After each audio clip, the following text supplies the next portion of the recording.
The second key trend, and I'll run through these fairly quickly, and I've sort of introduced the notion of the fact that the new globalizing world is going to be a world of cooperation. Well, I think it might be. We never quite know with human beings.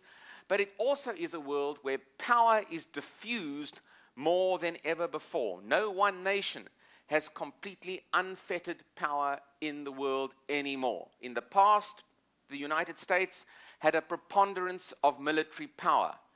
Economic power, though, is diffused now to many players in this world, particularly to the new emerging powers. Energy countries, oil powers are now key political players in the world as well. And companies and multinationals and individuals all still have a degree of power. So power is diffused in the world, and indeed, it makes the world a much more complex place than ever before. For more than 2 centuries, the United States and Europe have exercised an almost effortless economic, political, and cultural hegemony over the world. That era is now, if not coming to an end, the era is certainly on its decline. And I think you'll see over the course of this next while, in the next 10 years or so, a rising power of non-Western societies, whether we like it or not for that matter, accompanied by an increasing cultural assertiveness. People across the world in their local communities are much more assertive about protecting their own local cultures and, of course, defending their local cultures against the influence of Western cultures. The world is changing. Bodies, international bodies across the world are also becoming more powerful as global countries find themselves less powerful in times of economic crisis. The economic crisis also further reflects, and I think the Chinese would feel this, reflects the erosion of the West's moral authority. If there was a moral authority in the West as to how to do business, the Chinese can now say, look, your system didn't work too well over the last couple of years. Maybe we need an alternative financial or economic structure for the world. That's going to be one of the hot debating points going forward. In other words, the global order will no longer just be made in the image of the West, as perhaps many of us have got used to over the last while. And it's apt, as we are sailing into the Gulf region, look who's got power now. It's not just CNN or Fox or BBC networks anymore. It's Al Jazeera, who are headquartered here in the Gulf. Their news broadcasts are disseminated across the world, and millions, if not billions of people are now exposed to Al Jazeera instead of being exposed to Western media. Look how power has shifted. It's very substantial and very, very real.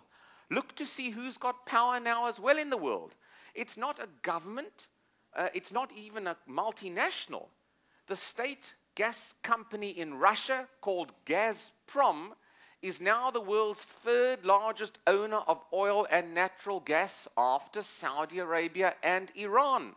The state gas company has power, and Gazprom can cut off power supplies to Eastern Europe, to Western Europe for that matter, if they wish to. The leverage and power that this kind of entity has is substantial. Look at how the world is changing. The world's latest power brokers, let me tell you, are technology-based. These companies have power. Every time you search on the internet for a particular topic, please go and Google me. I'm quite happy. My life is exposed on the internet. But if you go and Google me, look at the power of Google. Google will give you the results that Google's algorithm wants to give you. That's power in the world. That's where power will reside as well. A third key trend in the world, and it's a very new and recent trend, is that the world is expanding the club of nations. In other words, the countries of this world that will dictate economic, political, and social policy into the future are no longer the old G7 or G8 countries of the world, but the G20. And all of you will be aware of the very momentous events that have occurred in Pittsburgh only a couple of weeks ago, when effectively the world announced that the G20, the 20 most developing countries of this world, will indeed replace the G8 as the forum for policy making in the future. Now, The jury is out on whether this is going to work. But nevertheless, the announcement was of huge historical significance. And I like showing some of the pictures of the G8 summit because it looks sort of like a wedding or a bar mitzvah for that matter. I like them looking rather happy and satisfied with themselves. I don't know if you can see too clearly, but I kind of like that little shot there of Obama, Berlusconi, and the Russian leader down at the bottom. They all look very happy and marvelous. Whether this will work, I don't know. But don't you love this photograph of the Obamas and the Medvedevs kissing each other's wives? I think it's absolutely lovely picture from Pittsburgh, whether you like it or not. I promise not to show you any more very personal shots from Pittsburgh. But here's the key trend. These are the new 20 countries of this world, 19 countries plus the European Union, which make up the G20. These are the 20 countries of this world that will have the most influence. No longer the G8. And look to see who the new players are in the world if you are not yet familiar with this new club. Of course, Russia, China, Brazil, and India. Of course, France, the US, Canada, Japan. But look at the new players.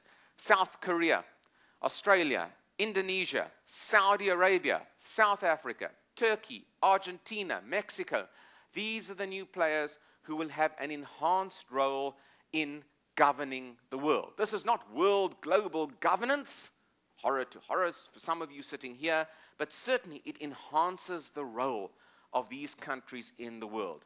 And of course, the question will be running forward whether President Obama, fresh from his surprising Nobel victory yesterday, I must tell you, whether Mr. Obama will be able to retain the lead. I must say, if there's one president perhaps now who could retain the lead out of all of this, it may well be Obama, but the question mark will still be out after this new move to the G20 nations. And all